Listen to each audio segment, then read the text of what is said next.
श्री सच्चिदानंद सद्गुरु साईनाथ महाराज की जय। सद्गुरु श्री साईनाथुनि शरद बाबूजी की जय। సాయి వంటి దైవంబు లేడోయి లేడోయి, ప్రజలందరి నోట సాయి నామం పలకాలి, సర్వత్రా సాయి రూపం రంజిల్లాలి, ముజ్జగాలు సాయి మహిమతో ముప్పిరిగొనాలి. సాయి పదరవళులు మన హృదయ కుహరంలోని నిశ్శబ్ద నిశీధిలో ప్రతిధ్వనించాలి. ప్రణవనాద వీచికల్లా సాయి జ్ఞాన సౌరభాలు సర్వత్రా వ్యాపించాలి. ఆ సుజ్ఞాన సౌరభాల ఆస్వాదనలో మన మనసులు మత్తెక్కాలి. సాయి ప్రేమామృత ధారలు అంతటా నిరంతరం వర్షించాలి. ఆ ప్రేమామృత ధారలలో తడుస్తూ, ఆ జ్ఞాన సౌరభాల మత్తులో ఆనందంగా నర్తిస్తూ సాయి వంటి దైవంబు లేడోయి లేడోయి అని అందరూ ఏకకంఠంతో గానం చేయాలి. అదే నా ఆశ, ఆశయం, ఆకాంక్ష. అదొక మధుర స్వప్నం.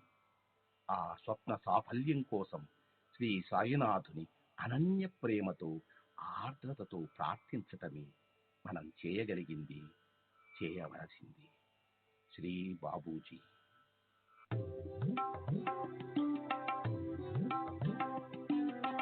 Sai Baba, Sai Baba, Sai Baba, Sai Baba.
Baba, Sai Baba, Sai Baba, Sai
Baba, Sai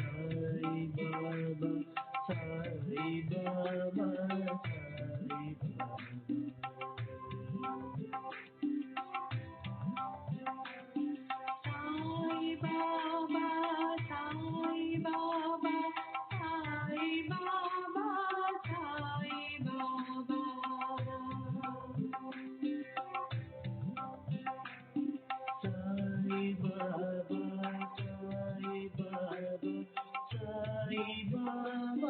Sai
Shri सच्चिदानंद सद्गुरु साईनाथ महाराज की जय।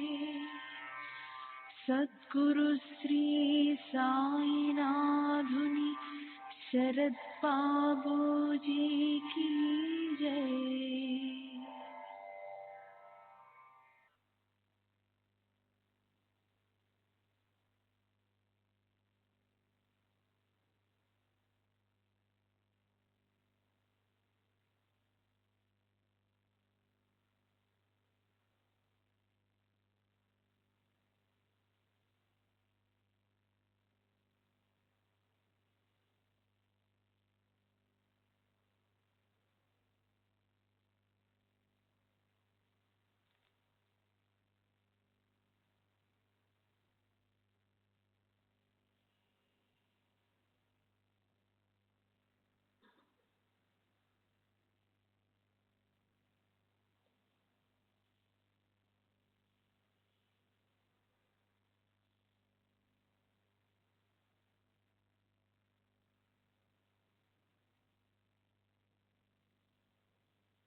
श्री सच्चिदानंद सद्गुरु साईनाथ महाराज की जय।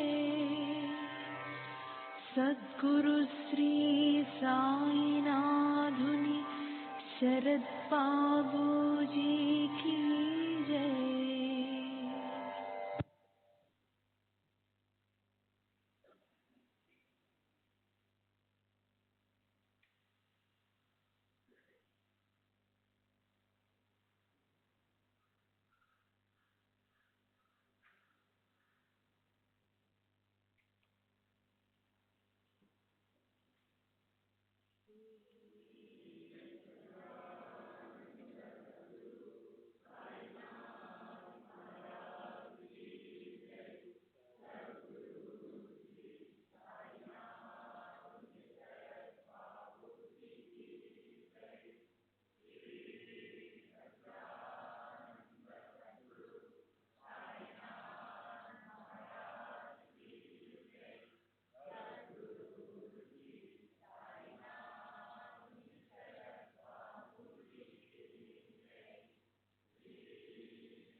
श्री सच्चिदानंद सद्गुरु साईनाथ महाराज की जय। सद्गुरु श्री साईनाथ शरद बाबूजी की जय। శ్రీ సాయినాథాయ నమః. శ్రీ సాయి సచ్చరిత్రము 11వ అధ్యాయము. మొన్నటి తరువాయి హాజీ సిద్దిక్ ఫాల్కే. బాబా ఎప్పుడు ఏ భక్తుని ఎట్లు ఆశీర్వదించనో ఎవరికీ తెలియదు. అది కేవలము వారి ఇచ్ఛపై ఆధారపడి ఉండెను. హాజీ సిద్దిక్ ఫాల్కే కథ ఇందుకు ఉదాహరణము. సిద్దిక్ ఫాల్కేను మహమ్మదీయుడు, కళ్యాణ్ నివాసి. మక్కా మదీనా యాత్రలు చేసిన పిమ్మట షిరిడి చేరెను. అతడు చావడి ఉత్తర భాగమున బస చేశాను. 9 నెలలు షిరిడిలోనున్నను బాబా వానిని మసీదులో పాదము పెట్టనివ్వలేదు. అతడు మసీదు ముందున్న ఖాళీ జాగాలో కూర్చుంటుండెను. ఫాల్కే మిక్కిలి నిరాశ నిస్పృహలకు లోనయ్యను. ఏమీ చేయుటకు అతనికి తోచకుండెను. నిరాశ చెందవద్దని నందీశ్వరుని ద్వారా వెళ్లిన శివుడు ప్రసన్నుడైనట్లు మాధవరావు దేశపాండే ద్వారా బాబా వద్దకు వెళ్లిన అతని మనోరథము సిద్ధించిననియు కొందరు భక్తులు అతనికి సలహానిచ్చిరి. అటులే అని తన తరపున బాబాతో మాట్లాడమని శ్యామను ఫాల్కే వేడుకొనెను. శ్యామ అందులకు సమ్మతించి ఒకనాడు సమయం కనిపెట్టి బాబాతో నిట్లనేను. బాబా, ఆ ముదుసలి హాజీని మసీదులో కాలు పెట్టనీయవేలా? ఎంతో మంది వచ్చి నిన్ను దర్శించిపోతున్నారు. ఆ హాజీని మాత్రం ఎందుకు ఆశీర్వదించవు? దానికి బాబా ఇట్లని జవాబిచ్చాను. శ్యామ, ఇటువంటి విషయాలలో నీవింకా పసివాడవు. నీకు ఇవన్నీ అర్థం కావు. అల్లా ఒప్పుకొనడుచో నేనేమి చేయగలను? అల్లామే ఆ కటాక్షం లేనిచో ఈ మసీదులో పాదము పెట్టగలిగే వారెవరు? సరే, నీవు వాని వద్దకు పోయి వారిని బారవి బావి వద్దనున్న ఇరుకు కాలిబాటకు రాగలడేమో అడుగుము. శ్యామ పోయి హాజీని ఈ విషయం అడిగి తిరిగి బాబా వద్దకు వచ్చి హాజీ అందులకు సమ్మతించానని చెప్పిన. 45,000 రూపాయలను 4 వాయిదాలలో ఇవ్వగలడేమో కనుగొనమని తిరిగి బాబా అడిగాను. శ్యామ వెంటనే పోయి హాజీ తాను 4 లక్షలు కూడా ఇచ్చుటకు సిద్ధంగా ఉన్నాడని జవాబునిచ్చాను. సరే, మరల పోయి వారిని ఇట్లడుగుము. మసీదులో ఈనాడు మేకను కోసేదము. వానికి దాని మాంసము కావాలను వృషణమును కావాలను కనుగొనము. బాబా వారి కొళంబ అంటే మసీదులో బాబా భిక్ష చేసి ఇచ్చిన పదార్థం నుంచి మట్టి పాత్రలోనున్న చిన్న ముక్కతోనైనా సంతృష్టి చెందారని శ్యామ ద్వారా హాజీ బదులు చెప్పాను. ఇది వినగానే బాబా మిక్కిలి కోపంతో మసీదులోని కొళంబ నీటి కుండలను బయటికి విసిరివెచ్చిరి.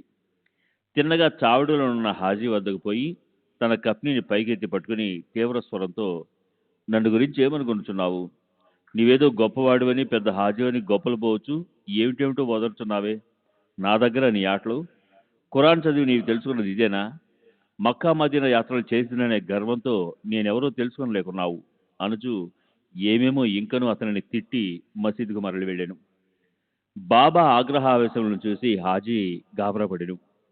ఆ పిమ్మట బాబా కొన్ని గంపల మామిడి పండ్లను కొని వాటిని హాజీకి పంపాను. తిరిగి హాజీ వద్దకు వచ్చి తన జేబులో నుంచి 55 రూపాయలు తీసి లెక్కబెట్టి హాజీ చేతిలో పెట్టాను.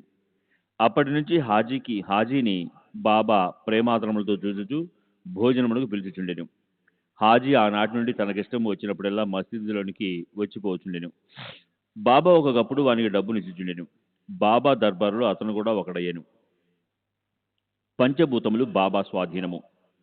బాబాకు పంచభూతముల స్వాధీనములను తెలుపు 2 సంఘటనలను వర్ణించిన పిమ్మట ఈ అధ్యాయం ముగించేదను. 1. ఒకనాడు సాయంకాలం షిరిడిలో గొప్ప తుఫాను సంభవించెను.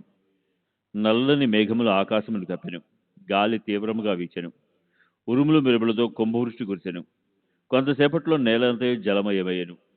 పశుపక్షాది జీవకోటితో సహా జనులందరూ మిక్కిలి భయపడిరి. షిరిడి గ్రామంలో కొలువైయున్న శని, శివపార్వతులు, మారుతి, ఖండోబా మొదలైన దేవతలెవ్వరూ వారిని ఆదుకొనలేదు. కావున వారందరూ మసీదుకు వచ్చి బాబాను శరణుజొచ్చిరి. తుఫానును ఆపివేయడని బాబాను శరణు వేడుకొనిరి. ఆపదలోనున్న జనులను చూచి బాబా మనస్సు కరిగెను.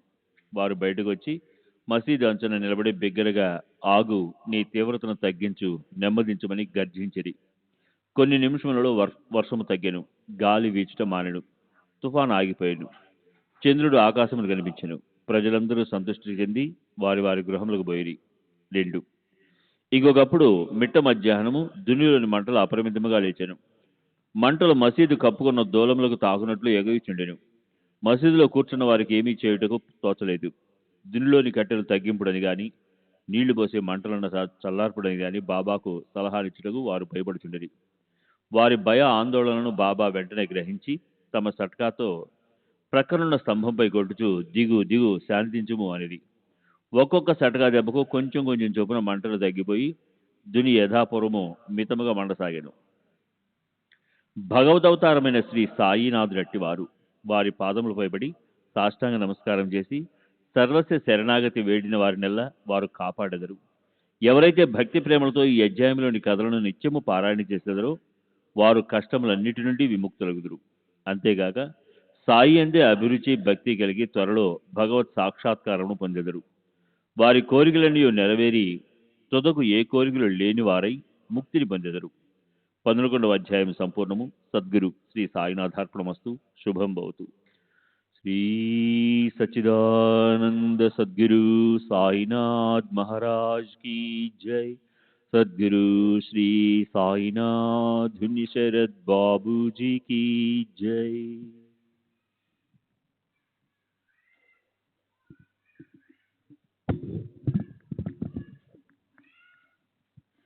శ్రీ సాయినాథాయ నమః. శ్రీ సాయి సచ్చరిత్రము 12వ అధ్యాయం. ప్రస్తావన. కాకా మహాజని బావు సాహెబ్ ధూమల్ నిమన్కర్ భార్య, నాసిక్ నివాసియగు మూల్య శాస్త్రి, రామభక్తుడైన డాక్టరు. ప్రస్తావన.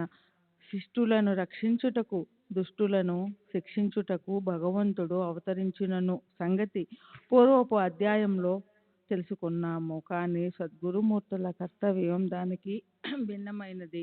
వారికి మంచివాడు అనును చెడువాడును ఒక్కటే. వారు దుర్మార్గులను కనికరించి వారిని సన్మార్గమున ప్రవర్తించినట్లు చేసెదరు.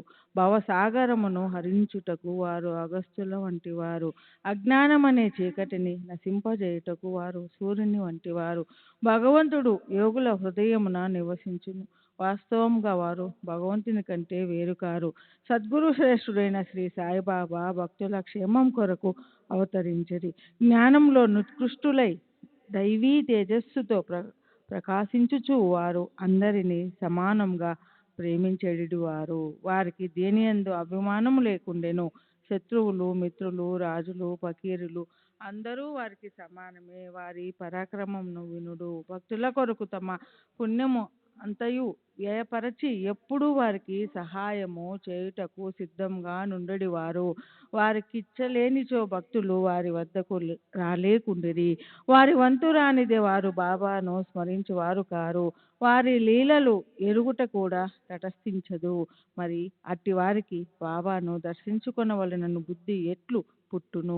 కొందరు బాబాను దర్శింపవలెననుకొనిరి, కానీ బాబా మహాసమాధి చెందు లోపల వారికి అవకాశము కలుగలేదు. బాబాను దర్శించవలెనను కోరిక గల వారులు అనేకులున్నారు, కానీ వారి కోరికలు నెరవేరలేదు. అట్టి వారు విశ్వాసంతో బాబా లీలలను వినినచో దర్శనము వల్ల కలుగు సంతృష్టిని పొందెదరు. కొందరు అదృష్టవశమున వారి దర్శనం చేసుకొన్నను బాబా సన్నిధిలో ఉండవలెనని అనుకొనినను అచట ఉండలేకుండిరి. ఎవరును తమ ఇష్టానుసారం షిరిడీ పోలేకుండిరి. అచట నుండుటకు ప్రయత్నించినను ఉండలేకుండిరి. బాబా ఆజ్ఞ ఎంతవరకు కలదో అంతవరకే వారు షిరిడీలో ఉండగలిగిరి. బాబా పొమ్మనిన వెంటనే షిరిడీ విడవవలసి వచ్చుచుండెను. కాబట్టి సర్వము బాబా ఇష్టం పైననే ఆధారపడి ఉండెను. శ్రీ సచ్చిదానంద సద్గురు సాయినాథ్ మహారాజ్ కీ జై. సద్గురు శ్రీ సాయినాథుని శరత్ బాబూజీకి జై. ఒకప్పుడు బొంబాయి నుండి కాకా మహాజని షిరిడీకి పోయిను. అచ్చడొక వారం రోజులుండి గోకులాష్టమి ఉత్సవం చూడవలననుకొనెను. బాబాను దర్శించిన వెంటనే అతనితో బాబా ఇట్లనిరి, ఎప్పుడు తిరిగి ఇంటికి పోయేదవు? ఈ ప్రశ్న విని మహాజని ఆశ్చర్యపడెను. కానీ ఏదో జవాబునివ్వవలేను కదా. బాబా ఆజ్ఞ ఎప్పుడైనా అప్పుడే పోయేదనని గాక జవాబిచ్చెను. అందులో బాబా ఇట్లనే, రేపు పొమ్ము. బాబా ఆజ్ఞ అనుల్లంఘనీయము కావునట్లే చేయవలసి వచ్చెను. అందుచేన మరుసటి దినమే కాకా మహాజని షిరిడీ విడిచెను. బొంబాయిలో తన ఆఫీసుకు పోగానే వాని యజమాని వాని కొరకే కనిపెట్టుకుని ఉన్నట్లు తెలిసెను. ఆఫీస్ మేనేజరు హఠాత్తుగా జబ్బుపడెను. కావున కాకా మహాజని ఆఫీసులో ఉండవలసిన అవసరం ఏర్పడెను. ఈ విషయమై యజమాని షిరిడీలోనున్న కాకా మహాజనికి ఒక ఉత్తరం రాసెను. కాకా మహాజనికి కూడా ఒక ఉత్తరం రాసెను. అది కొన్ని రోజుల తర్వాత తిరుగుటపాలు బొంబాయి చేరినది. బాపూసాహెబ్ ధూమాలు పైదానికి భిన్నమగు కథనిప్పుడు వినుడు. ప్లేడర్ వృత్తిలో నుండిన బాపూసాహెబ్ ధూమాలు ఒకసారి కోర్టు పనిపై నీపాడు పోవుచుండెను. దారిలో దిగి షిరిడీకి పోయెను. బాబా దర్శనం చేసుకుని వెంటనే నీపాడు పోవు సెలవు కోరెను. కానీ బాబా అనుజ్ఞ ఇవ్వలేదు. షిరిడీలోనే ఇంకో వారం ఉన్నట్లు చేసెను. ఆ తర్వాత అతను బాబా వద్ద సెలవు పొంది నీపాడు చేరగా అక్కడ మెజిస్ట్రేట్కు కడుపు నొప్పి వచ్చి కేసు వాయిదా పడినని తెలిసెను. తర్వాత ఆ కేసు విచారణ కొన్ని నెలల వరకు సాగెను. 4 మెజిస్ట్రేట్లు దానిని విచారించిరి. తుదకు ధూమాల్ దానిని గెలిచెను. అతని కక్షదారు విడుదలయ్యెను. నిమోన్కర్ భార్య. నిమోన్ గ్రామం వతందారు గౌరవ మెజిస్ట్రేట్ నగు నానాసాహెబ్ నిమోన్కర్కు తన భార్యతో షిరిడీలో కొంతకాలం ఉండెను. ఆ దంపతులు తమ సమయమంతయు మసీదులోనే గడుపుచూ బాబా సేవ చేయుచుండ్రి. బేలాపూర్లోనున్న వారి కుమారుడు జబ్బు పడినట్లు కబురు వచ్చెను. బేలాపూర్ పోయి తన కుమారుణ్ణి అక్కడున్న తన బంధువులను చూచి అక్కడ కొన్ని దినములుండవలనని తల్లి అనుకొనెను. కానీ బేలాపూర్ పోయి ఆ మరుసటి దినముకే షిరిడీ తిరిగి రావాలని భర్త చెప్పెను. ఆమె సందిగ్ధంలో పడెను. ఏమి చేయుటకు తోచలేదు. ఆమె దైవమైన శ్రీ సాయినాథుడే ఆమెనప్పుడు ఆదుకొనెను. బేలాపూర్ పోవుటకు ముందు ఆమె బాబా దర్శనంకై వెళ్ళెను. అప్పుడు బాబా సాటేవాడ ముందర నానాసాహెబ్ మొదలగు వారితో ఉండెను. ఆమె బాబా వద్దకు పోయి సాష్టాంగ నమస్కారం చేసి బేలాపూర్ పోవుటకు అనుమతినిమ్మని కోరెను. అప్పుడు బాబా ఆమెతో ఇట్లు చెప్పెను. వెళ్ళుము, ఆలస్యం చేయవద్దు. హాయిగా బేలాపూర్లో 4 రోజులుండిరా. నీ బంధువులందరినీ చూసి నింపాదిగా షిరిడీకి రమ్ము. బాబా మాటలు ఎంత సమయానుకూలంగా నుండినో గమనించడు. నిమోన్కర్ ఆదేశమును బాబా ఆజ్ఞ రద్దు చేసెను. శ్రీ సచిదానంద సద్గురు సాయినాథ్ మహారాజ్ की जय. సద్గురు శ్రీ సాయినాథుని శరత్ బాబూజీకి జై. నాసిక్ నివాసియగు మూలేశాస్త్రి. మూలేశాస్త్రి పూర్వాచార పరాయణుడైన బ్రాహ్మణుడు. నాసిక్ నివాసి. ఆయన షట్శాస్త్ర పారంగతుడు. జ్యోతిష సాముద్రిక శాస్త్రములలో దిట్ట. అతడు నాగపూర్కు చెందిన కోటీశ్వరుడగు బాబూసాహెబ్ బూటీని కలుసుకొనుటకు షిరిడీకి వచ్చెను. బూటీని చూచిన పిదప బాబా దర్శనమునకై మసీదుకు పోయెను. బాబా తన డబ్బుతో మామిడి పండ్లను కొన్ని పలహారపు వస్తువులను కొని మసీదులో ఉన్న వారందరికీ పంచిపెట్టుచుండెను. మామిడి పండును బాబా యొక్క చిత్రమైన విధముగా అన్ని వైపులా నొక్కెడివారు. తినువారు ఆ పండును నోటబెట్టుకుని చప్పరించగానే రసమంతయు నోటిలోనికి పోయి తొక్క టెంక మిగిలిడివి. అరటి పండ్ల నొలిచి గుజ్జును భక్తులకు పంచిపెట్టి తొక్కలు బాబా తమ వద్ద ఉంచుకొనిడివారు. మూలేశాస్త్రి సాముద్రికము తెలిసిన వాడగుటచే పరీక్షించుటకై బాబాను చేయి చాచుడని అడిగెను. బాబా దానిని అసలు పట్టించుకొనక 4 అరటిపండ్లు అతని చేతిలో పెట్టిరి. తరువాత అందరూ వాడ చేరిరి. మూలేశాస్త్రి స్నానము చేసి మడిబట్టలు కట్టుకొని అగ్నిహోత్రము మొదలగునవి ఆచరించుటకు మొదలెడెను. బాబా మామూలుగానే లెండి తోటకు బయలుదేరెను. శ్రీ సచిదానంద సద్గురు సాయినాథ్ మహారాజ్ की జై. సద్గురు శ్రీ సాయినాథుని బాబూజీకి జై. మార్గమధ్యమున బాబా హఠాత్తుగా గేరు అంటే ఎర్ర రంగు తయారుగా నుంచుడు. ఈనాడు కాషాయ వస్త్రమును ధరించెదను అని అనెను. ఆ మాటలు ఎవరికీ బోధపడలేదు. కొంతసేపటికి బాబా లెండి తోట నుంచి తిరిగి వచ్చెను. మధ్యాహ్న హారతి కొరకు సర్వము సిద్ధమయ్యెను. మధ్యాహ్న హారతికి తనతో వచ్చెదరా అని మూలేశాస్త్రుని బూటి అడిగెను. సాయంకాలము బాబా దర్శనం చేసుకున్నదనని శాస్త్రి బదులు చెప్పెను. అంతలో బాబా తన ఆసనంపై కూర్చుండెను. భక్తులు వారికి నమస్కరించిరి. హారతి ప్రారంభమయ్యెను. బాబా నాసిక్ బ్రాహ్మణుని వద్ద నుంచి దక్షిణ తెమ్మనెను. బూటి స్వయంగా దక్షిణ తెచ్చుటకై పోయెను. బాబా ఆజ్ఞ అతనికి చెప్పగానే అతడు ఆశ్చర్యపడెను. తనలో తనిట్లనుకొనెను, నేను అగ్నిహోత్రిని. బాబా గొప్ప మహాత్ముడే కావచ్చును, కానీ నేనాయన ఆశ్రితుడను గానే వారికి నేనెందులకు దక్షిణ నీయవలను? సాయిబాబా అంతటి మహాత్ముడు బూటి వంటి సంపన్నుని ద్వారా దక్షిణ అడుగుటచే అతడు కాదనలేకపోయాను. తన అనుష్ఠానమును మధ్యలోనే ఆపి బూటీతో మసీదుకు బయలుదేరాను. మడితోనున్న తాను మసీదులో అడుగుడిన మైలిపడిపోవుదనని భావించి మసీదు బయటే దూరముగా నిలవబడి బాబాపై పువ్వులను విసిరెను. హఠాత్తుగా బాబా స్థానములో గతించిన తమ గురువగు గోళస్వామి కూర్చుని ఉండెను. అతడు ఆశ్చర్యపోయాను. అది కళా నిజమా అని సందేహపడను. తనను తాను గిల్లుకొని మళ్లీ చూచెను. తాను పూర్తి జాగ్రత్తావస్థలోనే ఉన్నాడు. భ్రాంతి ఒకటికి వీలు లేదు. అయినచో ఏనాడో గతించిన తన గురువు అచ్చటికి ఎట్లు వచ్చెను? అతనికి నోటమాట రాకుండెను. తుదకు సందిగ్ధములన్నీ విడిచిపెట్టి మసీదులో ప్రవేశించి తన గురువు పాదములపై పడి లేచి చేతులు జోడించి నిలవబడెను. తక్కిన వారందరూ బాబా హారతి పాడుచుండగా మూలే శాస్త్రి తన గురునామము ఉచ్చరించుచుండెను. తాను అగ్రకులమునకు చెందినవాడను, పవిత్రుడనైన అభిజాత్యమును వదిలిపెట్టి తన గురుని పాదములపై పడి సాష్టాంగ నమస్కారమనర్చి కంట్లు మూసుకొనెను. లేచి కండ్లు తెరిచి చూసేసరికి వారిని దక్షిణ అడుగుచు సాయిబాబా కనిపించెను. బాబా వారి ఆనంద రూపమును, ఊహకందని వారి శక్తిని చూచి మూలే శాస్త్రి మైమరచెను. మిక్కిలి సంతృష్టి చెందెను. అతని నేత్రములు సంతోష బాష్పములచే నిండెను. మనస్ఫూర్తిగా బాబాకు తిరిగి నమస్కరించి దక్షిణ నొసంగెను. తన సందేహము తీరనదనియు తనను గురు దర్శనమైనదనియు చెప్పెను.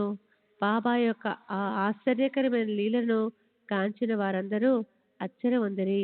గేరు తెండు కాషాయ వస్త్రములు ధరించిదని అంతకుముందు బాబా పలికిన మాటలకు అర్థమును అప్పుడు వారు గ్రహించిరి. సాయి యొక్క లీలలు ఆశ్చర్యకరములు. శ్రీ సచిదానంద సద్గురు సాయినాథ్ మహారాజ్ की जय। सद्गुरु श्री साईनाथ शरद बापू जी की जय। రామభక్తుడైన డాక్టర్. ఒకనాడొక మమల్తాదారు తన స్నేహితుడగు డాక్టర్తో కలిసి షిరిడీ వచ్చాను. షిరిడీ బయలుదేరుటకు ముందు తన మిత్రునితో ఆ డాక్టర్ తన ఆరాధ్య దైవము శ్రీరాముడనియు తాను షిరిడీ పోయి ఒక మహమ్మదీయునకు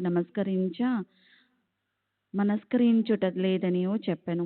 అక్కడ షిరిడీలో బాబాకు నమస్కరించమని ఎవరూ బలవంత పెట్టరనియు కలిసి సరదాగా గడుపుటకు తనతో రావాలననియు మమల్తాదారు కోరెను. దానికి ఆ డాక్టర్ సమ్మతించెను. షిరిడీ చేరి బాబాను చూచుటకు వారు మసీదుకు పోయిరి. అందరికంటే ముందు డాక్టర్ బాబాకు నమస్కరించుట చూచి అందరూ ఆశ్చర్యపడిరి. తన మనో నిశ్చయమును మార్చుకొని ఒక మహమ్మదీయుడు ఎట్లు నమస్కరించితివని అందరూ అడిగిరి.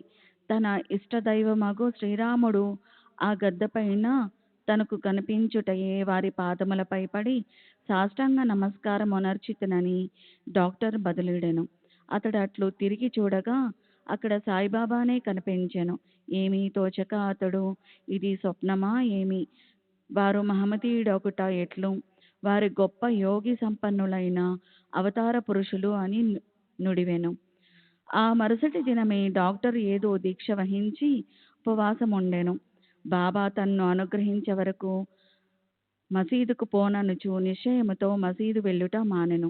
ఇట్లు 3 రోజులు గడిచెను.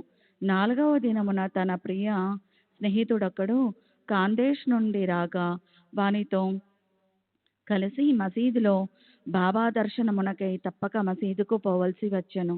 బాబాకు నమస్కరించగానే బాబా అతనితో ఎవరైనా వచ్చి నిన్నిక్కడకు రమ్మని పిలిచితిరా ఏమి, ఇట్లు వచ్చితివి అని ప్రశ్నించెను. ఆ ప్రశ్న డాక్టర్ మనసును కదిలించెను. ఆనాటి రాత్రి నిద్రలో అతనికి గొప్ప ఆధ్యాత్మిక అనుభూతి కలిగి అనిర్వచనీయమైన ఆనందాన్ని అనుభవించెను. ఆ తరువాత అతడు తన ఊరికి పోయినను ఆ ఆనందానుభూతి 15 దినముల వరకు అటులనే ఉండెను. ఆ ప్రకారముగా అతనికి సాయిబాబా యందు భక్తి అనేక రెట్లు వృద్ధి పొందెను. పై కథల వలన ముఖ్యముగా మూలే శాస్త్రి కథ వలన నేర్చుకున్న నీతి ఏమనా, మనము మన గురువునందే అనన్యమైన నిశ్చల విశ్వాసం ఉంచవలెను. వచ్చే అధ్యాయంలో మరికొన్ని సాయిలీలలు చెప్పెదము. 12వ అధ్యాయం సంపూర్ణము. సద్గురు సాయినాథార్పణమస్తు. శుభం భవతు. శ్రీ సచిదానంద సద్గురు సాయినాథ్ మహారాజ్ की जय। सद्गुरु श्री साईनाथुनि शरद बापू जी की जय। श्री सचिदानंद सद्गुरु साईनाथ महाराज की जय। सद्गुरु श्री साईनाथुनि शरद बापू जी की जय। శ్రీ సాయినాథాయ నమః. శ్రీ సాయి సచ్చరిత్రము 13వ అధ్యాయము. మాయ యొక్క అనంత శక్తి. బాబా మాటలు క్లుప్తముగును, భావగర్భితముగును, అర్థపూర్ణముగును, శక్తివంతముగును, సమతూకముతోనూ నుండిడివి. వారు ఎప్పుడూ తృప్తిగా నిశ్చింతగా నుండువారు. బాబా ఇట్లనిది: నేను ఫకీరైనప్పటికీ ఇల్లు వాకిలి, భార్యాబిడ్డలు తదితర బాదరీ బందలు ఏమీ లేకుండా ఎక్కడికి కదలక ఒకే చోట కూర్చుని ఉన్నప్పటికీ తప్పించుకొనలేని మాయ నన్నును బాధించుచున్నది. నేను నన్ను మరిచినను ఆమెను మరువలేకున్నాను. ఎల్లప్పుడూ ఆమె నన్ను ఆవరించి ఉన్నది. హరి యొక్క ఆదిమాయ బ్రహ్మాదులనే చికాకు పరుచుండగా నా వంటి దుర్బలుడైన ఫకీరనహానెంత హరి ప్రసన్నుడైనప్పుడే ఆ మాయ నుండి తప్పించుకొనుట సాధ్యం. నిరంతర హరిభజనయే దానికి మార్గం. మాయాశక్తిని గూర్చి బాబా ఆ విధముగా పలికెను. మహాభాగవతములో శ్రీకృష్ణుడు యోహులో తన సజీవ ప్రతిరూపములని ఉద్ధవునకు చెప్పి ఉన్నాడు. తన భక్తుల మేలు కొరకు బాబా ఇంకా ఏమి చెప్పి ఉన్నారో వినుడు. ఎవరు అదృష్టవంతులో, ఎవరి పాపములు క్షీణించినవో వారే నన్ను భజించటయందు తత్పరులై నన్ను ఎరుగుదురు. ఎల్లప్పుడూ సాయి సాయి అని స్మరించుచుండిన సప్త సముద్రములు దాటించెదను. ఈ మాటలను విశ్వసింపుము, తప్పక మేలు పొందెదువు. పూజా తంతుతో నాకు పని లేదు. షోడశోపచారములు గాని అష్టాంగ యోహములు గాని నాకు అవసరము లేదు. భక్తి ఉన్న చోటనే నా నివాసం. ఇక తమకు పూర్తిగా శరణాహతులైన వారి క్షేమము కొరకు బాబా ఏమి చేసినో వినుడు. భీమాజీ పాటిల్. పూనా జిల్లా జున్నూరు తాలూకా నారాయణగాం వాసిస్తువుడు భీమాజీ పాటిల్ 1909 సంవత్సరంలో తీవ్రమైన ఊపిరితిత్తుల రుగ్మతకు గురయ్యను. తుదకు అది క్షయవ్యాధిగా పరిణమించెను. అన్ని రకముల ఔషధములను వాడిని కానీ ప్రయోజనము లేకుండెను. ఇక ఆశలన్నీ వదులుకుని, ఓ భగవంతుడా, ఇక నీవే నా దిక్కు, నన్ను కాపాడు అని ప్రార్థించెను. మన పరిస్థితులు బాగుండున్నంత వరకు మనము భగవంతుని తలచము అను సంగతి అందరికీ తెలిసినదే. కష్టములు మనల్ని ఆవరించినప్పుడు మనం భగవంతుని జ్ఞప్తికి తెచ్చుకునేదు. అట్లనే భీమాజీ కూడా భగవంతుని స్మరించెను. ఆ తరువాత తన అనారోగ్య విషయమై బాబా భక్తుడహు నానాసాహెబ్ చాందోర్కర్తో సలహా చేయవలనని ఆలోచన కలిగెను. వెంటనే తన జబ్బు యొక్క వివరములన్నీ తెలుపుచూ ఆయనకు ఒక లేఖ వ్రాసి అతని అభిప్రాయమును అడిగాను. బాబా పాదములపై పడి బాబాను శరణు వేడుకునుట ఒక్కటియే ఆరోగ్యమునకు సాధనమని నానాసాహెబ్ చాందోర్కర్ జవాబు రాశాను. అతడు నానాసాహెబ్ సలహాపై ఆధారపడి షిరిడీకి పోవుటకు ఏర్పాట్లన్నీ చేసుకొనెను. అతనిని షిరిడీకి తెచ్చి మసీదులోనున్న బాబా ముందు కూర్చునిబెట్టిరి. నానాసాహెబ్ శ్యామ కూడా అచ్చటనే ఉండిరి. ఆ జబ్బు వాని గత జన్మలోని పాపకర్మల ఫలితమని, అతని విషయంలో తాను జోక్యము చేసుకొన తలుచుటలేదనియూ బాబా చెప్పెను. కాని రోహి తనకు వేరే దిక్కు లేదనియూ అనుటచే చివరకు వారి పాదములను ఆశ్రయించి తిననియూ మొరబెట్టుకుని వారి కటాక్షమునకై వేడుకొనెను. అతని ప్రార్థనకు బాబా హృదయం కరిహెను. అప్పుడు బాబా అతనితో ఇట్లనిది: ఊరడిల్లుము, నీ ఆతురతను పారద్రోలుము, నీ కష్టములు గట్టెక్కినవి. ఎంతటి పీడా బాధలున్న వారైనను ఎప్పుడైతే ఈ మసీదు మెట్లు ఎక్కుదురో వారి కష్టములన్నీ నిష్క్రమించి సంతోషమునకు దారితీయును. ఇచ్చటి పకీరు మిక్కిలి దయార్థ హృదయుడు. వారు ఈ రోగమును తప్పక బాగు చేయును. ఈ పకీరు అందరినీ ప్రేమతోనూ దయతోనూ కాపాడును. శ్రీ సచ్చిదానంద సద్గురు సాయినాథ్ మహారాజ్ కీ జై. సద్గురు శ్రీ సాయినాథ్ నిసరత్ బాబూజీ కీ జై. సచ్చిదానంద సద్గురు సాయినాథ్ మహారాజ్ కీ జై. సద్గురు శ్రీ సాయినాథ్ నిసరత్ బాబూజీ కీ జై. ప్రతి 5 నిమిషములకు రక్తము గ్రక్కుచుండిన ఆ రోగి బాబా సముఖమున ఒక్కసారి అయినను రక్తము గక్కలేదు. బాబా వానిని దయతో కాపాడునని అభయమిచ్చిన వెంటనే రోగము నయమగుట ప్రారంభించెను. వానిని భీమాబాయి ఇంటిలో బస చేయమని బాబా చెప్పెను. భీమాజీ వంటి రోగికి ఆ ఇల్లు అంత సదుపాయమైనది కానీ ఆరోగ్యకరమైనది గాని కాదు. కానీ బాబా ఆజ్ఞ జవదాటరానిది. అతడు షిరిడీలో నుండునప్పుడు బాబా అతనికి 2 స్వప్న అనుభవములనిచ్చి వాని రోగమును కుదిర్చెను. మొదటి స్వప్నములో వాడొక పాఠశాల విద్యార్థిగా పద్యములు కంఠోపాఠము చేయకుండుటచే క్లాసు ఉపాధ్యాయుడు దెబ్బలు కొట్టినట్లు కనిపించెను. రెండవ స్వప్నములో వాని ఛాతిపై పెద్ద బండను వేయించి క్రిందికి మీదికి త్రోయుటచే మిక్కిలి బాధను అనుభవించెను. స్వప్నములో పడిన ఈ బాధలతో వాని జబ్బు నయమై వాడు ఇంటికి పోయెను. ఆ తర్వాత అతడప్పుడప్పుడు షిరిడీకి వచ్చిచుండెను. బాబా తనకు చేసిన మేలును జప్తి అందుంచుకొని బాబా పాదములపై సాష్టాంగ నమస్కారములు చేయుచుండెను. బాబా తన భక్తుల వద్ద నుంచి ఏమియూ కాంక్షించడి వారు కారు. వారికి కావలసినదే మన భక్తులు తాము పొందిన మేలును జప్తి అందుంచుకొని ఆ అచంచలమైన నమ్మకమును భక్తియును కలిగి ఉండుటయే. మహారాష్ట్ర దేశములో నెలకొకసారి గాని పక్షమునకొకసారి గాని ఇండ్లలో సత్యనారాయణ వ్రతము చేయుట సాంప్రదాయము. కాని భీమాజీ పాటిల్ ఆ సత్యనారాయణ వ్రతమునకు మారుగా క్రొత్తగా సాయి సత్య వ్రతమును తన ఊరు చేరిన వెంటనే ప్రారంభించెను. బాలా గణపతి శింపి. బాలా గణపతి అనువాడు బాబా భక్తుడు. ఒకసారి అతడు మలేరియా జబ్బుచే మిగుల బాధపడెను. అన్ని రకముల ఔషధములు కాషాయములను పుచ్చుకొనెను. కానీ నిష్ప్రయోజనమయ్యెను. జ్వరము కొంచెమైనను తగ్గలేదు. షిరిడీకి పరిగెత్తెను. బాబా పాదములపై బడెను. బాబా వానికి లక్ష్మీ మందిరము ముందరనున్న నల్లకుక్కకు పెరుగన్నము కలిపి పెట్టమని చెప్పెను. ఈ వింత రోగ నివారణోపాయము నెట్లు నెరవేర్చవలెనో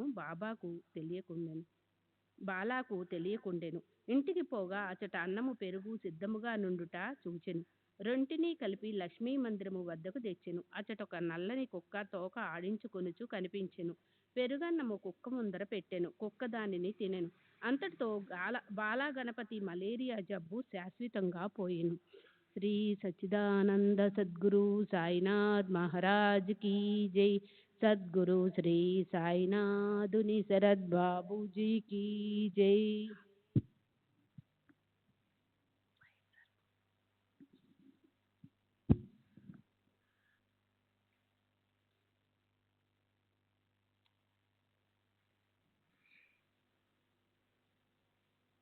శ్రీ సచ్చిదానంద సద్గురు సాయినాథ్ మహారాజ్ కీ జై.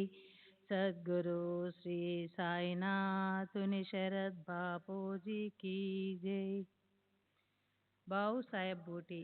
ఒకానొకప్పుడు బావు సాహెబ్ బూటి జిగట విరేచనములతోనూ వమనములతోనూ బాధపడుచుండెను. అతను అలమార్ నిండా మంచి మంచి మందులుండెను. కాని అవేమియూ గుణంనివ్వలేదు.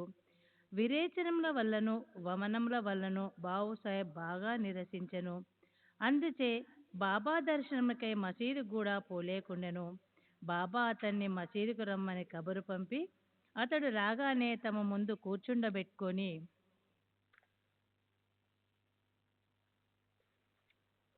తమ చూపుడు వేలాడించుచు, జాగ్రత్త, నీవిక విరేచనం చేయకూడదు, వమనం కూడా ఆగవలెను అనెను.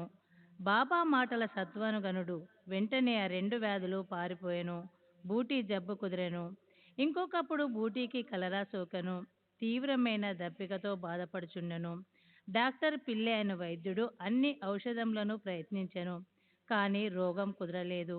బావు సాహెబ్ అప్పుడు బాబా వద్దకు వెళ్ళి ఏ ఔషధం పుచ్చుకొన్నచో తన దాహం పోయి జబ్బు కుదురునని సలహా అడిగెను. బాదం పప్పు, పిస్తా, అక్రోటు నానబెట్టి పాలు చక్కెరలో ఉడికించి పుచ్చుకొన్నచో రోగం కుదురునని బాబా చెప్పెను.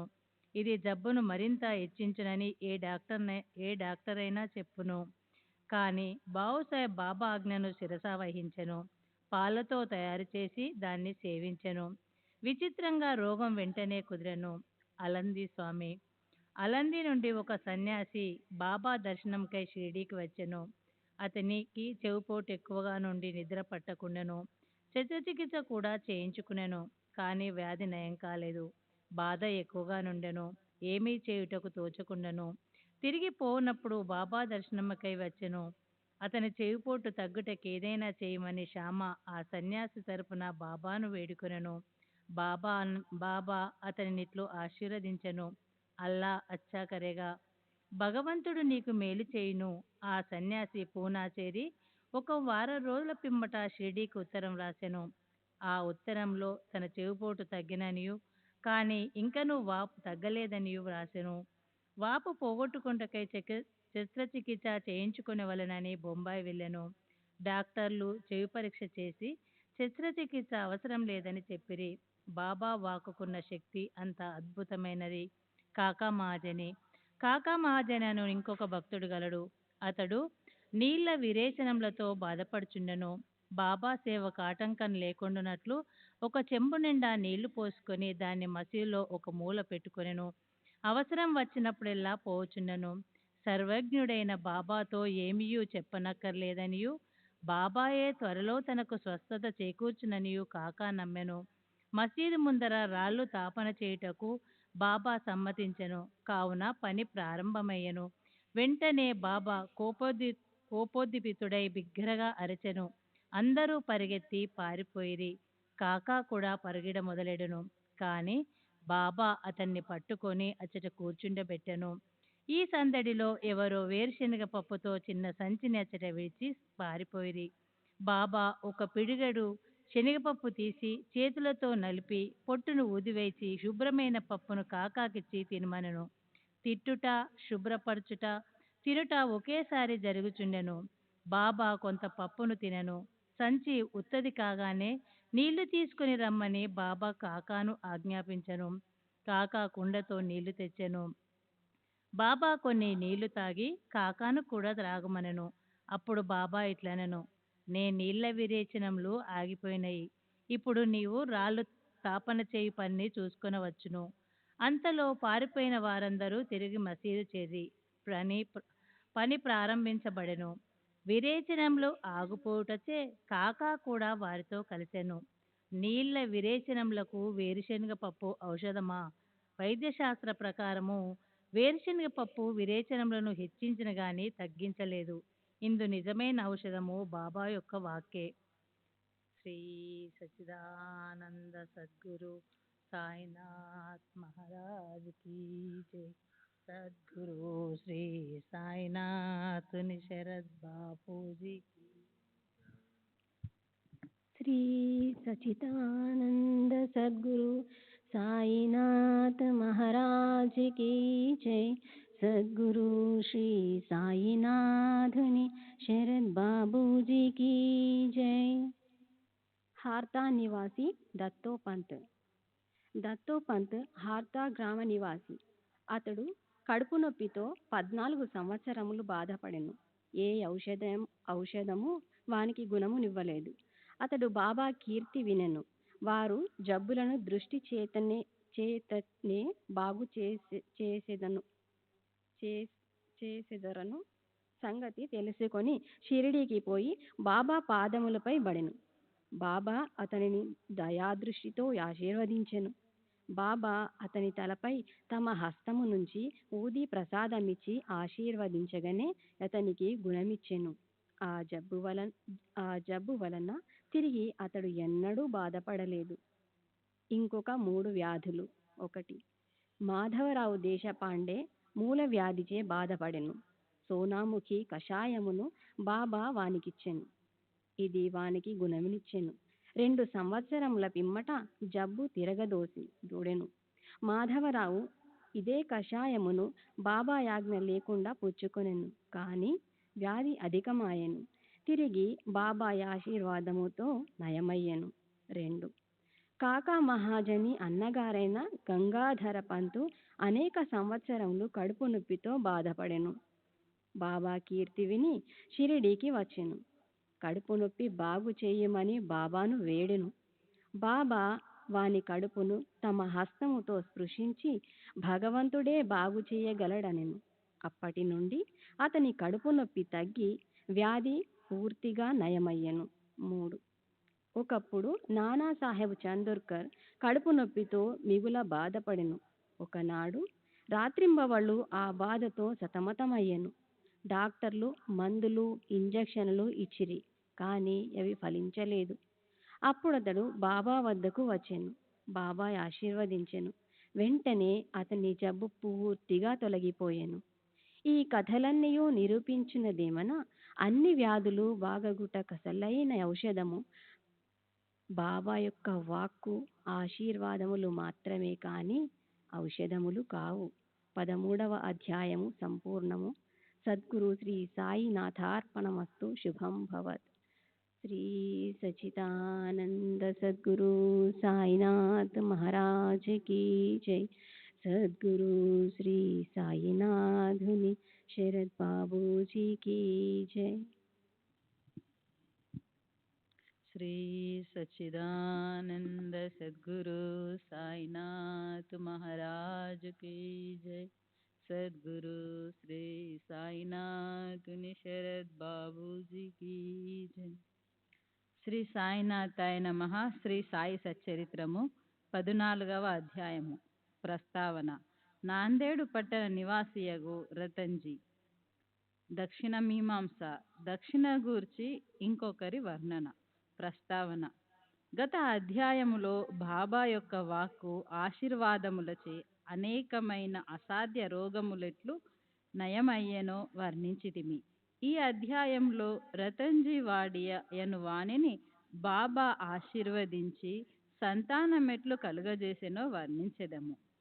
ఈ యోగీశ్వరుని జీవితము లోపల వెలుపల కూడా సహజముగా అత్యంత మధురముగా ఉండును. వారు నడిచినా, భుజించినా, మాట్లాడినా, ఏ పని చేసినను అన్నియు మధురముగా నుండును. వారి జీవితము మూర్తీభవించిన ఆనందము. శ్రీ సాయి తమ భక్తులు జ్ఞప్తియందుంచుకొను నిమిత్తము వానిని చెప్పిరి. భక్తులు చేయవలసిన పనులు అనేక కథల రూపముగా బోధించిరి. క్రమముగా అవి అసలైన మతమునకు మార్గమును చూపును. ప్రపంచములోని జనులందరూ హాయిగా నుండవలెనని బాబా ఉద్దేశము. కానీ వారు జాగ్రత్తగా ఉండి జీవితాశయము అనగా ఆత్మ సాక్షాత్కారమును సంపాదించవలనని వారి ఉద్దేశము. గత జన్మల పుణ్యము కొలది మనకు మానవ జన్మ లభించినది కాబట్టి దాని సహాయముతో భక్తిని అవలంబించి దాని పట్ల జన్మరాహిత్యమును పొందవలెను. కనుక మనం ఎప్పుడునూ బద్దకించరాదు. ఎల్లప్పుడూ జాగ్రత్తగా నుండి జీవితాశయమును దాని ముఖ్యోద్దేశమునైన మోక్షమును సంపాదించవలెను. ప్రతినిత్యము సాయి లీలలు వినినచో నీవు శ్రీ సాయిని చూడగలవు. నీ మనస్సున వారిని రాత్రింబగళ్ళు జ్ఞప్తియందుంచుకొనుము. ఈ ప్రకారముగా శ్రీ సాయిని అవగాహనము చేసుకున్నచో నీ మనస్సులోని చాంచల్యమంతయు పోవును. ఇటులే కొనసాగిన ఎడల తుదకు శుద్ధ చైతన్యమునందు కలిసిపోవుదు. నాందేడు పట్టణ నివాసియగు రతన్జీ. ఇక ఈ అధ్యాయపు ముఖ్య కథను ప్రారంభించదము. నైజాము ఇలాకాలోని నాందేడులో పార్సీ వర్తకుడొకడుండెను. అతని పేరు రతన్జీ షాపూర్జీ వాడియా. అతడు చాలా ధనమును ఆర్జించెను. పొలములు, తోటలు సంపాదించెను. పశువులు, బండ్లు, గుర్రములు మొదలగు ఐశ్వర్యములతో తూలతూగుచుండెను. బయటకు చూచుటకు చాలా సంతోషముతో గాంపించెడివారు. కానీ లోపల వాస్తవముగా అట్లుండేడివాడు కాదు. ఈ లోకమునందు పూర్తి సుఖముగా ఉన్న వారొక్కరూ లేరు. ధనికుడగు రతన్జీ కూడా ఏదో చింతతో ఉండెను. అతడు ఔదార్యము గలవాడు, దాన ధర్మములు చేయువాడు, బీదలకు అన్నదానము, వస్త్రదానము చేయుచుండువాడు, అందరికి అన్ని విధముల సహాయము చేయుచుండువాడు. చూచిన వారందరూ అతడు మంచివాడు, సంతోషముగా ఉన్నాడని అనుకొనిరి. కానీ రతన్జీ చాలా కాలము వరకు సంతానము లేకపోవటచే నిరుత్సాహి అయి ఉండెను. భక్తి లేని హరికథ వలె, వరుసలేని సంగీతము వలె, జందము లేని బ్రాహ్మణుని వలె, ప్రపంచ జ్ఞానము లేని శాస్త్రవేత్త వలె, పశ్చాత్తాపము లేని యాత్ర వలె, కంఠాభరణము లేని అలంకారము వలె రతన్జీ జీవితము పుత్ర సంతానము లేక నిష్ప్రయోజనముగాను కళావిహీనముగాను ఉండెను. రతన్జీ ఎల్లప్పుడూ ఈ విషయమును గూర్చియే చింతించుచుండెను. శ్రీ సచ్చిదానంద సద్గురు సాయినాథ్ మహారాజ్ కీ జై. సద్గురు శ్రీ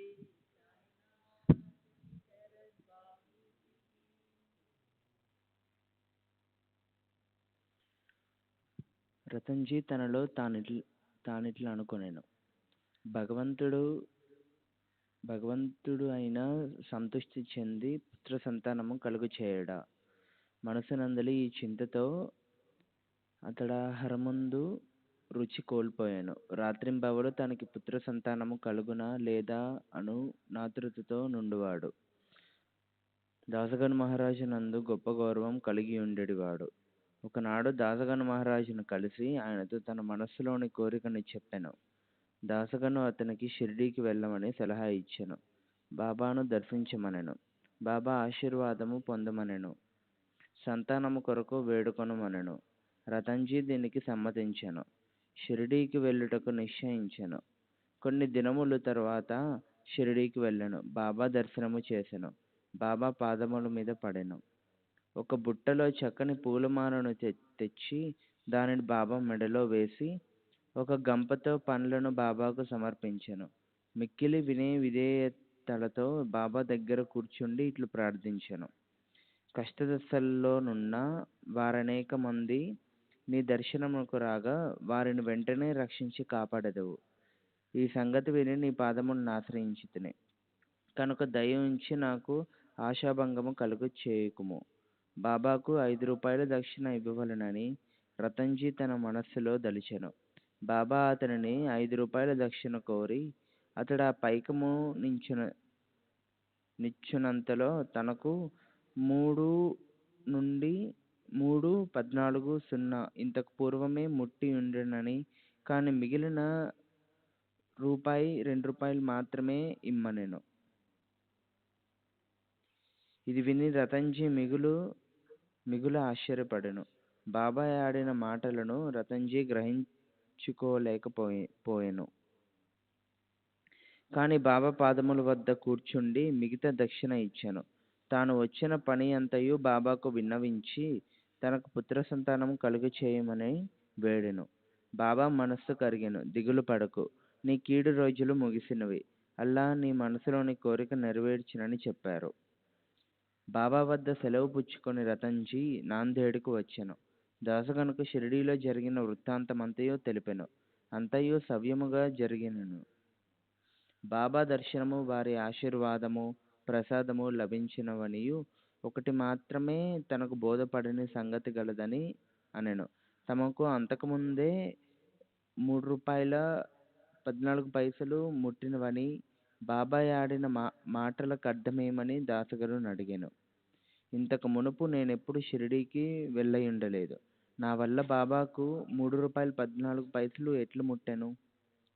అది దాసగనుకు కూడా యొక్క చిక్కు సమస్యగా తోచెను.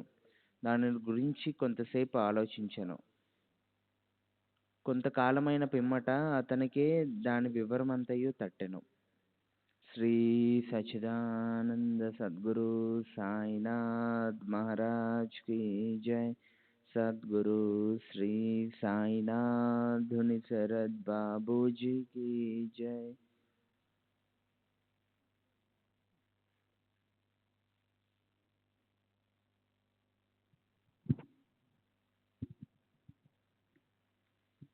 మౌలానా సాహెబ్ మహాత్ముని రతన్జీ అంతకు మునుపు సత్కరించిన విషయం జ్ఞాపకం వచ్చెను. నాందేడ్లో మౌలానా సాహెబ్ గూర్చి తెలియని వారు లేరు. వారు నెమ్మదైన యోగి. రతన్జీ షిరిడీకి పోవ నిశ్చయించగానే ఈ మౌలానా సాహెబ్ రతన్జీ ఇంటికి వచ్చాను.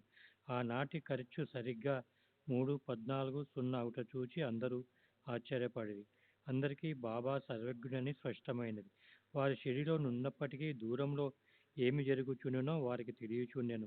లేనిచో మౌలానా సాహెబ్ ఇచ్చిన 3-14 సంగతి బాబాకి ఎట్లు తెలియగలదు? వారిద్దరు ఒకటే అని గ్రహించిరి. దాసగను చెప్పిన సమాధానముకు రతన్జీ సంతృప్తి చెందెను. అతనికి బాబా యందు స్థిరమైన నమ్మకం కలిగెను. భక్తి హెచ్చాయెను. కొద్ది కాలం పిమ్మట అతనికి పుత్ర సంతానం కలిగెను. ఆ దంపతుల ఆనందమునకు మితి లేకుండెను. కొన్నాళ్లకు వారికి 12 సంతానం కలిగిరి. 4 మాత్రం బ్రతికిరి. ఈ అధ్యాయము చివరన హరి వినాయక సాటి అన్నాడు తన మొదటి భార్య కాలం చేసిన పిమ్మట రెండవ వివాహం చేసుకొనుచో పుత్ర సంతానం కలుగునని బాబా ఆస్వాదించిన కథ గలదు. అట్లే రెండవ భార్య వచ్చిన పిమ్మట వారికి 2 కుమార్తెలు కలిగిరి. అతడు నిరుత్సాహం చెందెను. కానీ బాబా మాటలెన్నటికీ అసత్యములు గానేరవు. మూడవసారి అతనికి కొడుకు పుట్టెను. ఇట్లు బాబా వాక్యము నిజమైనది. అంతడు మిక్కిలి సంతృప్తి చెందెను. దక్షిణ మీమాంస. దక్షిణ గూర్చి క్లుప్తంగా చెప్పి ఈ అధ్యాయము ముగించేదము.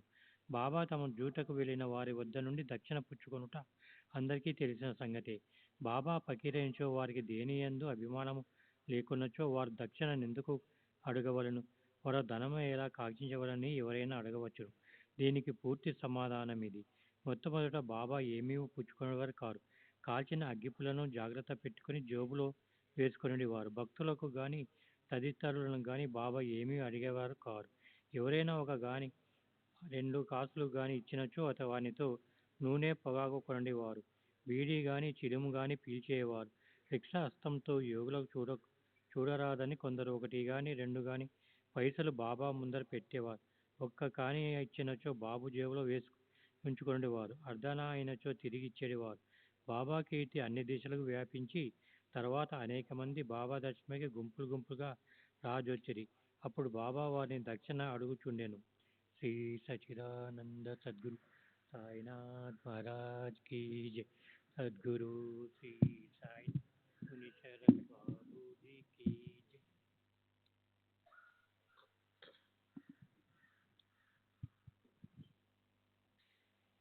దేవుని పూజ యందు బంగారం నాణ్యం లేనిదే ఆ పూజ పూర్తి కాదు అని వేదం చెప్పుచున్నది.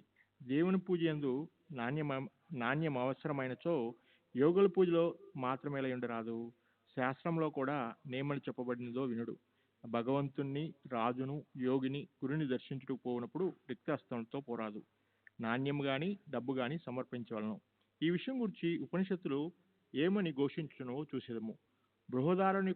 ఉపనిషత్తులో ప్రజాపతి దేవతలకు, మానవులకు, రాక్షసులకు దాను అక్షరము బోధించును. ఈ అక్షరం వల్ల దేవతలు దమమును అవలంబించాలని గ్రహించాలి, అనగా ఆత్మను స్వాధీనమందించుకుంటా. మానవులు ఈ అక్షరము దానంగా గ్రహించాలి, రాక్షసులు దీని దయ అని గ్రహించాలి. దీన్ని బట్టి మానవులు దానం చేయవలనను నియమం ఏర్పడను. తైత్తిరీయోపనిషత్తు దానం మొదలు సుగుణములు అభ్యసించవాలని చెప్పును. దానం గట్టి విశ్వాసంతోనూ, ధారాళంగాను, అనుకువతోనూ, భయంతోనూ, కనికరంతోనూ చేయవలను. భక్తులకు దానం గురించి బోధించుటకు, ధనమందు వారికి గల అభిమానం పోగొట్టుటకు, వారి మనములను శుభ్రపరచుటకు బాబా దక్షిణ అడుగుచుండును. కానీ ఇందులో ఒక విశేషం ఉన్నది. బాబా తాము పుచ్చుకున్న దానికి 100 రెట్లు తిరిగి ఇవ్వవలసి వచ్చుచుండెను. ఇట్లా అనేక మందికి జరిగిను. దీనికి ఒక ఉదాహరణము, గణపతిరావు బోడాస్ అనే ప్రముఖ నటుడు తన మరాఠీ జీవిత చరిత్రలో గడియకు బాబా దక్షిణ అడుగుచుండు చేత ధనం ఉంచుకుని సంచి తీసి బాబా బొందు కుమ్మరిచేతనయు, దీని ఫలితంగా ఆనాటి నుండి తన జీవితంలో ధనమునకు ఎట్టి లోటు లేకుండా వ్రాసను. ఎల్లప్పుడూ కావాల్సినంత ధనం గణపతిరావు బోడాస్కు దొరుకుచుండెను.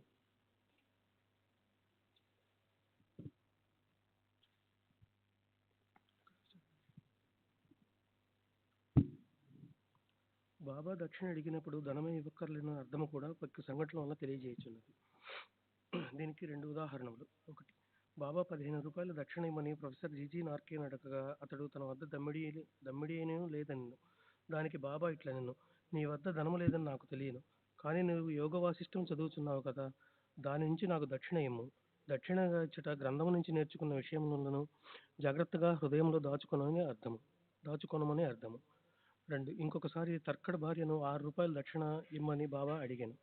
తన వద్ద పైకము లేకుండా ఆమె మిగులు చిన్నబోయాను. అప్పుడు అక్కడే ఉన్న ఆమె భర్త బాబా వాక్కులకు అర్థము చెప్పాను. తన 6 శత్రువులను, కామ, క్రోధ, లోభాదులను తమకు పూర్తిగా సమర్పించవలనని బాబా భావమని అతడు తన భార్యకు వివరించాను. దానికి బాబా పూర్తిగా సమ్మతించాను. బాబా దక్షిణ రూపముగా కావలసినంత ధనము వసూలు చేసినప్పటికీ దానినంతయు వారు ఆనాడే పంచిపెట్టుచుండిరి. ఆ మరుసటి ఉదయమునకు బాబా మామూలు పేద పకీరగుచుండెను. 10 సంవత్సరముల కాలము వేల కొలది రూపాయలను దక్షిణ రూపముగా పుచ్చుకొనినను మహాసమాధి చెందునాటికి 7 రూపాయలు మాత్రమే వారి చెంత మిగిలిన. 1000 బాబా దక్షిణ పుచ్చుకొనుట భక్తులకు దానమును, త్యాగమును నేర్పుట కొరకే. దక్షిణ గురించి ఇంకొక వర్ణన. బివి దేవ్ ఠాణా నివాసి, ఉద్యోగ విరమణ చెందిన మమలతదారు, బాబా భక్తుడు. దక్షిణ గురించి అయిన సాయిలీలా మాసిక పత్రికలో ఇట్లు వ్రాసి ఉన్నారు. బాబా ఎందరినీ దక్షిణ అడుగువారు కాదు. అడగకుండా ఇచ్చినచో ఒక్కొక్కప్పుడు పుచ్చుకొనివారు, ఇంకొకప్పుడు నిరాకరించువారు. బాబా కొంతమంది భక్తుల వద్ద దక్షిణ అడుగుచుండెను. బాబా అడిగినచో ఇచ్చేదమని వారి వద్ద బాబా దక్షిణ పుచ్చుకొనడి వారు. తమ ఇష్టమునకు వ్యతిరేకముగా ఎవరైనా దక్షిణ ఇచ్చినచో బాబా దాన్ని ముట్టేవారు కారు. ఎవరైనా దక్షిణ తన ముందుంచినచో దాన్ని తిరిగి తీసుకొని పొమ్మనుచుండిరి. బాబా అడిగడి దక్షిణ మొత్తములు గాని చిన్న మొత్తములు గాని భక్తుల కోరికలు భావము వసతి పట్టి ఉండెను. స్త్రీలు పిల్లల వద్ద కూడా బాబా దక్షిణ అడుగుచుండెను. వారు అందరూ ధనికులను గాని అందరూ బీదలను గాని దక్షిణ అడగలేదు. తాము అడిగిన దక్షిణ ఇయ్యని వారిపై బాబా కోపించి ఉండలేదు. ఎవరి ద్వారా అయినా భక్తులు దక్షిణ పంపినచో తెచ్చిన వారు దాన్ని మరచునప్పుడు వారికి దాన్ని గురించి జ్ఞప్తికి తెచ్చి ఆ దక్షిణను పుచ్చుకొనేవారు. ఒక్కొక్కప్పుడు చెల్లించిన దక్షిణ నుండి కొన్ని రూపాయలు తిరిగి ఇచ్చి పూజలో పెట్టుకొనమనేవారు. దీనివలన భక్తునికి మిక్కిలి ప్రయోజనం కనిపించుచుండెను. అనుకున్న దానికంటే ఎక్కువ ఇచ్చినచో కావలసిన దాన్నే ఎంచుకుని మిగతా దాన్ని తిరిగి ఇచ్చి వేయుచుండేది. ఒక్కొక్కప్పుడు భక్తులు అనుకున్న దానికంటే ఎక్కువగా ఇవ్వమనుచుండేవారు. లేదని నచో ఎవరి వద్దనైనా బదులు పుచ్చుకొని గాని అడిగి తీసుకుని గాని ఇవ్వమనుచుండేది. కొందరి వద్ద నుంచి ఒకే రోజు 3-4 సార్లు దక్షిణ కోరుచుండిరి.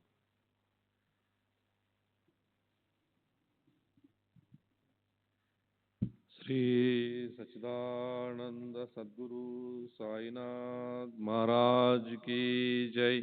సద్గురు శ్రీ సాయినాథుని శరత్ బాబూజీ की जय. దక్షిణ రూపంగా వసూలైన పైకము నుంచి బాబా కొంచెం మాత్రమే చిలువునకు దుని కొరకు ఖర్చు పెట్టుచుండిరి. మిగతా దానినంతయు బీదలకు దానం చేయుచుండెడి వారు. 50 రూపాయలు మొదలు 1 రూపాయి వరకు ఒక్కొక్కరికి నిత్యం దానం చేయుచుండువారు. షిరిడీ సంస్థానంలోనున్న విలువైన వస్తువులన్నీ రాధాకృష్ణమాయి సలహాచే భక్తులు తెచ్చి ఇచ్చిది. ఎవరైనా విలువైన వస్తువులు తెచ్చినచో బాబా వారిని తిట్టడివారు. నానాసాహెబ్ చందోర్కర్తో తన ఆస్తి అంతయు ఒక కౌపీనము, ఒక విడిగుడ్డ, ఒక కఫని, ఒక తంబీరాలు గ్లాసు మాత్రమే అనియు, అయినప్పటికీ భక్తులు అనవసరమైన నిష్ప్రయోజనమైన విలువైన వస్తువులు తెచ్చుచున్నారని అనుచుండెడి వారు.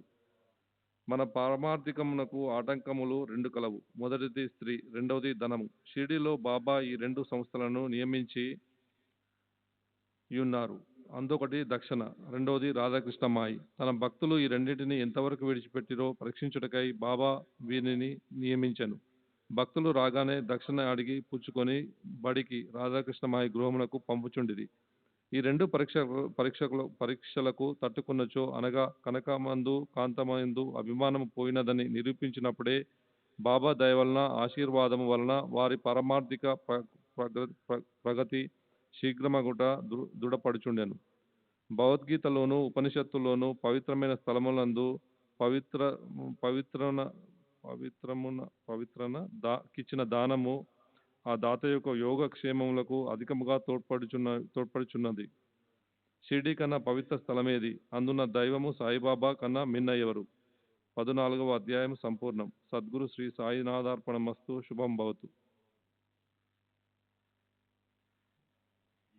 శ్రీ సచ్చిదానంద సద్గురు సాయినాథ్ మహారాజ్ की जय. సద్గురు శ్రీ సాయినాథుని శరత్ బాబూజీ की जय.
श्री सच्चिदानंद सद्गुरु साईनाथ महाराज की जय। सद्गुरु श्री साईनाथ शरद बाबू जी की जय। साई रहम नजर करना, बच्चों का पालन करना। साई रहम नजर करना, बच्चों का पालन करना। जाना तुमने जगत पसार, सब ही झूठ जमाना। जाना तुमने जगत पसार, सब ही झूठ जमाना। साई रहम नजर करना, बच्चों का पालन करना। साई रहम नजर करना, बच्चों का पालन करना। मैं अंधा हूँ बंदा आपका, मुझसे पद दिखलाना। मैं अंधा हूँ बंदा आपका, मुझसे पद दिखलाना। साई रहम नजर करना, बच्चों का पालन करना। साई रहम नजर करना, बच्चों का पालन करना। दास गण कहे अब क्या बोलूं, थक गई मेरी रसना। दास गण कहे अब क्या बोलूं, थक गई मेरी रसना। साई रहम नजर करना, बच्चों का पालन करना। साई रहम नजर करना, बच्चों का पालन करना। रहमो नजर करो मोरे साई, तुम बिना नहीं मुझे माँ बाप बाई। रहमो नजर करो मैं अंधा हूँ बंदा तुम्हारा। मैं अंधा हूँ बंदा तुम्हारा। मैं ना जानू मैं ना जानू मैं ना जानू अल्लाह इलाही। रहमो नजर करो रहमो नजर करो अब मोरे साई। तुम बिना नहीं मुझे माँ बाप बाई। रहमो नजर करो काली जमाना मैंने गमाया। काली जमाना मैंने गमाया। साथी आखिर का साथी आखिर का साथी आखिर का तुम बिना कोई। रहमो नजर करो रहमो नजर करो अब मोरे साई। तुम बिना नहीं मुझे माँ बाप बाई। रहमो नजर करो अपने मस्जिद का झाड़ू गणो है। अपने मस्जिद का झाड़ू गणो है। मालिक हमारे मालिक हमारे मालिक हमारे तुम बाबा साई। रहमो नजर करो रहमो नजर करो अब मोरे साई। तुम बिना नहीं मुझे माँ बाप बाई। रहमो नजर करो। श्री सच्चिदानंद सद्गुरु